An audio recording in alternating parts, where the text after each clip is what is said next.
아무도 말리지 않았습니다. 아니, 오히려 모두가 이 나이에 외롭지 않게 살아야지라며 등을 떠밀었습니다.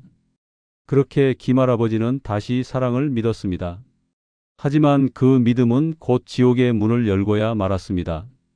부인과 사별한 지 3년. 침대 머리맡에 아내의 사진만 놓인 외로운 방, 자식들은 바쁘다는 핑계로 전화 한 통 없고 친구들은 하나둘 요양원으로 떠나버렸습니다. 김할아버지는 어느 날 밤 TV 속 중년 연애 프로그램을 보다가 문득 자신도 다시 누군가와 웃고 싶다는 생각을 하게 됩니다.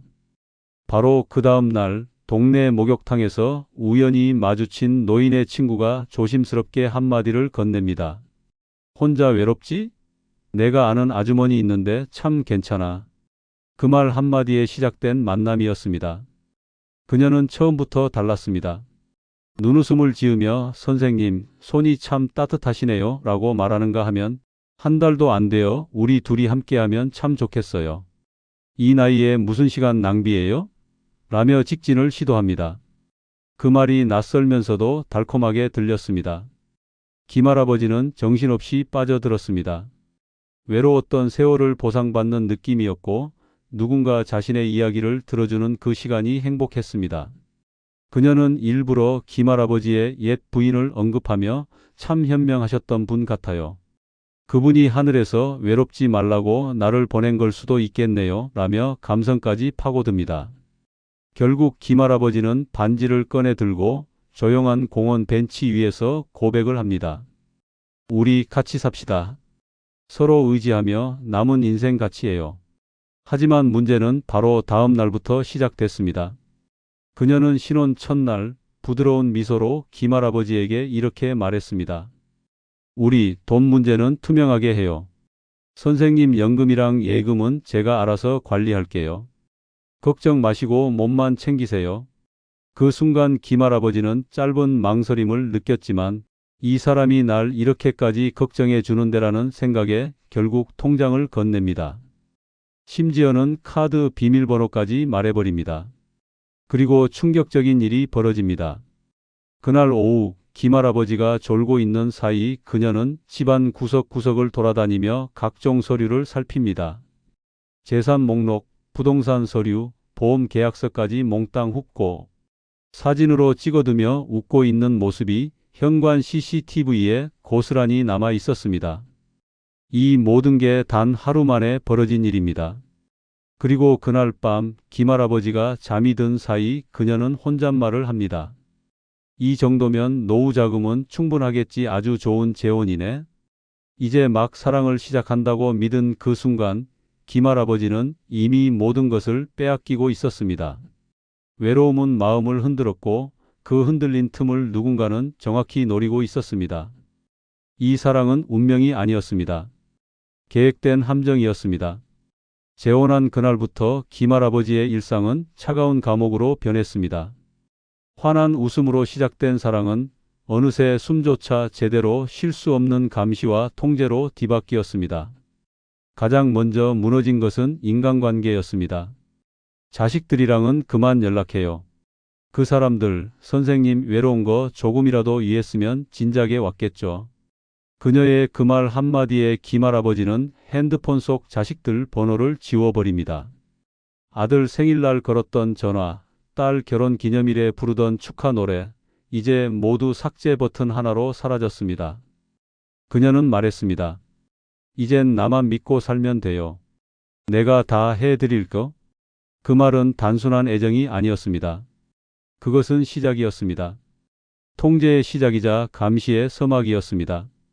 김할아버지가 혼자 장을 보러 나가겠다고 하면 그녀는 웃으며 말합니다. 왜 나를 믿지 못하세요? 다리도 아프신 분이 괜히 나갔다가 넘어지기라도 하면 어쩌려고요? 그리고는 김할아버지의 신발을 신발장 깊숙한 곳에 넣어버립니다. 외출은 점점 줄어들고 결국 집 안에 갇힌 생활이 일상이 됩니다. TV 리모컨은 그녀 손에 있습니다. 채널도 그녀가 고릅니다. 김할아버지가 보고 싶다는 야구 중계를 틀자 그녀는 정색하며 말합니다. 그딴 거 보지 말고 건강 강의나 봐요. 정신 건강에도 좋아요. 말끝마다 걱정이라는 단어를 붙이며 실상은 감금에 가까운 일상이 펼쳐졌습니다. 그러던 어느 날 김할아버지가 심한 어지럼증으로 응급실에 가야 할 상황이 생깁니다. 손이 덜덜 떨리고 식은땀이 흐르는데도 그녀는 단호히 말합니다. 이런 걸로 병원 가요? 괜히 돈만 쓰고 집에서 푹 쉬면 낫는다니까요. 그녀는 결국 구급차도 부르지 않고 김할아버지를 침대에 눕힌 채 진통제 하나 건네고는 방을 나가버립니다. 며칠 후 김할아버지가 간병인을 부르겠다고 하자 그녀는 웃으며 이렇게 말합니다. 내가 있는데 왜 다른 사람을 불러요? 설마 다른 여자를 드리겠다는 거예요? 순간 방 안 공기가 얼어붙습니다. 그녀는 날카로운 눈빛으로 김할아버지를 바라보며 씹듯이 말합니다. 내가 당신한테 얼마나 잘하고 있는데 이젠 의심까지 해요?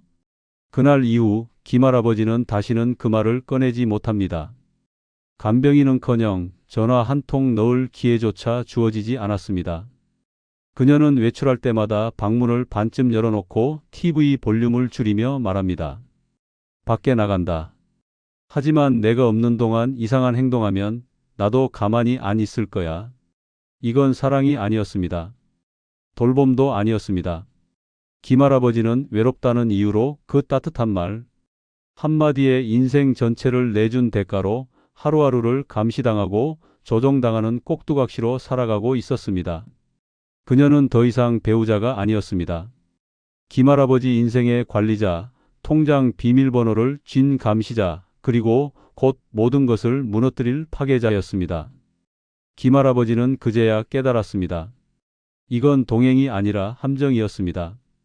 그리고 이 함정은 너무도 촘촘하고 치밀했습니다. 사랑이 아니라 덫이었습니다.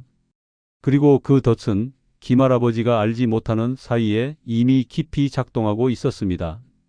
어느 날부터 그녀는 집을 자주 비우기 시작합니다.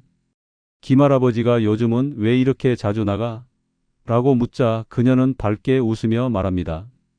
동네 봉사활동 다녀와요. 저도 이제 삶의 보람을 찾아야죠. 그 말에 김할아버지는 고개를 끄덕입니다. 좋은 일 하는 사람이라고 더 믿게 됩니다. 그런데 그날 밤 부엌 식탁 위에 낯선 고급 가방 하나가 놓여 있었습니다. 태그에는 외국 브랜드 이름이 적혀 있었고 가격은 무려 240만 원. 이건 뭐야? 아, 이거요? 사촌 언니가 부탁해서 대신 결제한 거예요. 곧 돈 들어올 거예요. 그때부터 김할아버지는 이상한 낌새를 느끼기 시작합니다. 현관 앞엔 낯선 택배가 쌓이고 카드 결제 알림은 하루에도 몇 번씩 울립니다. 우리 생활비는요? 연금은? 다 장부에 써놨어요. 걱정 마세요. 하지만 장부는 끝내 보여주지 않았고 통장은 더 이상 김할아버지 손에 돌아오지 않았습니다.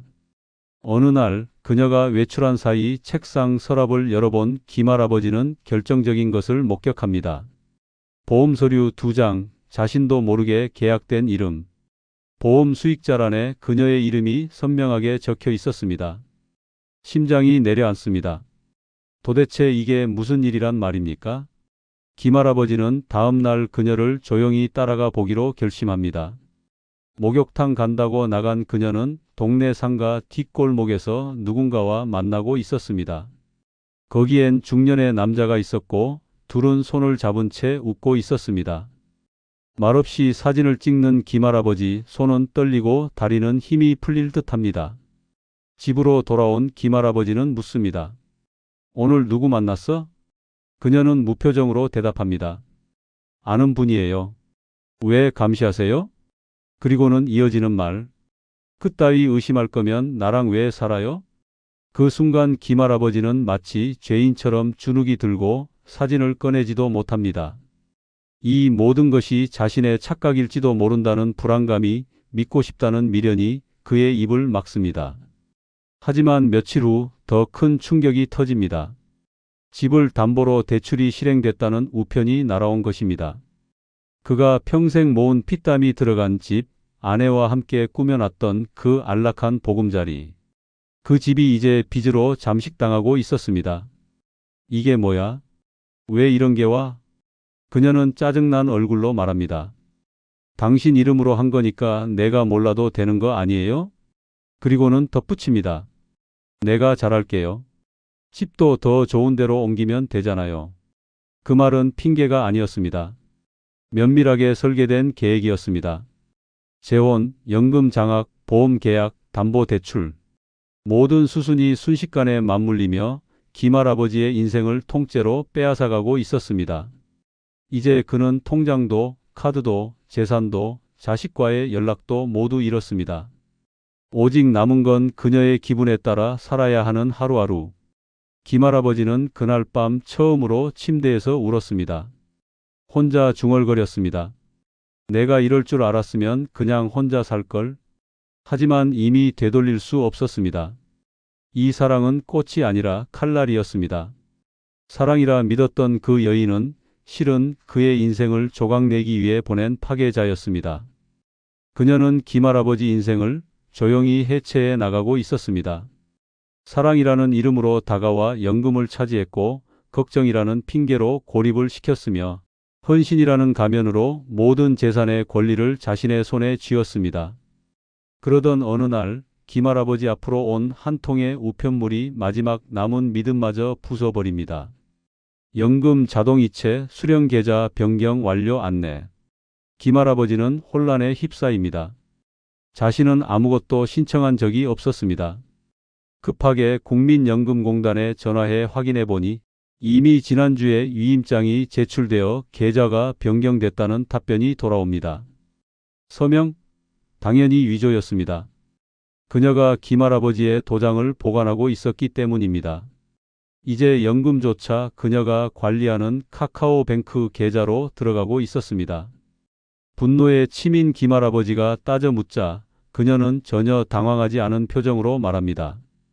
어르신, 그런 걸로 예민하게 굴면 건강에 안 좋아요.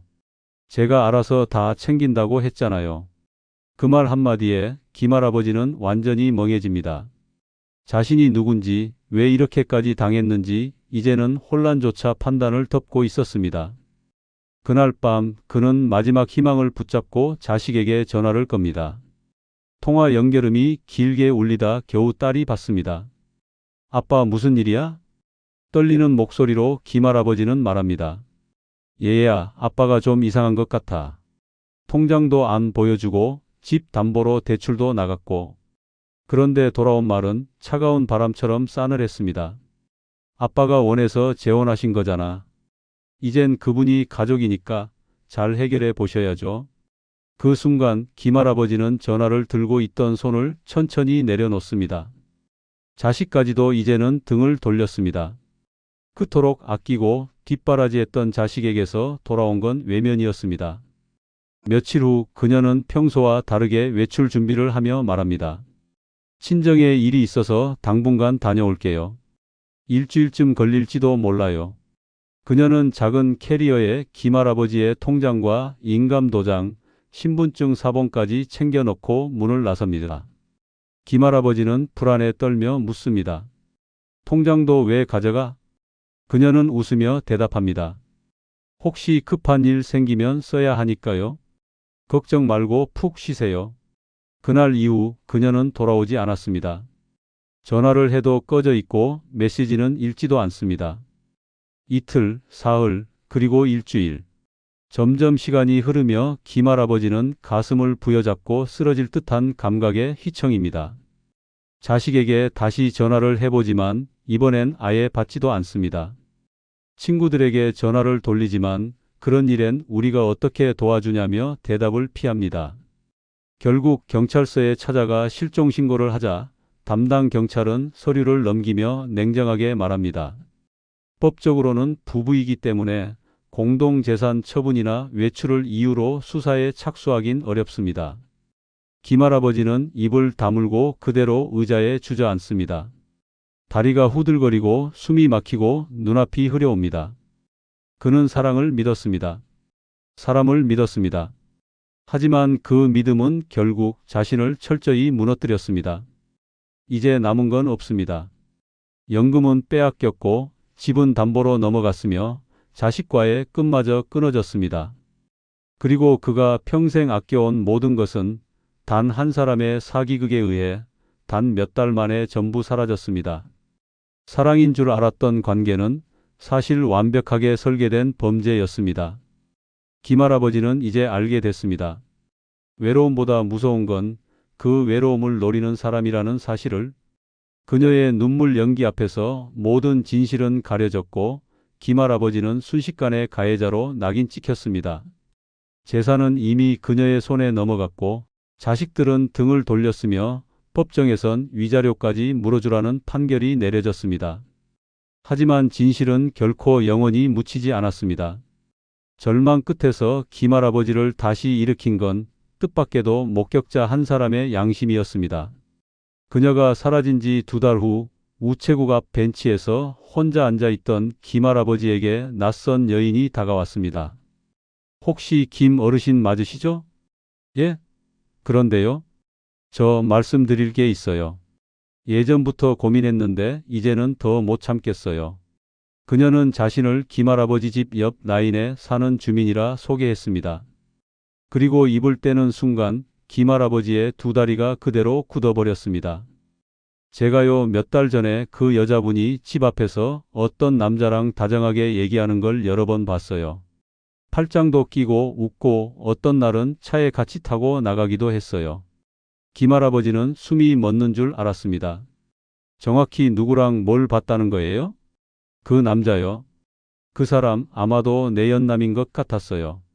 한 번은 그 여자분이 저희 집까지 와서 혹시 남편 오면 연락 좀 달라고 부탁하더라고요.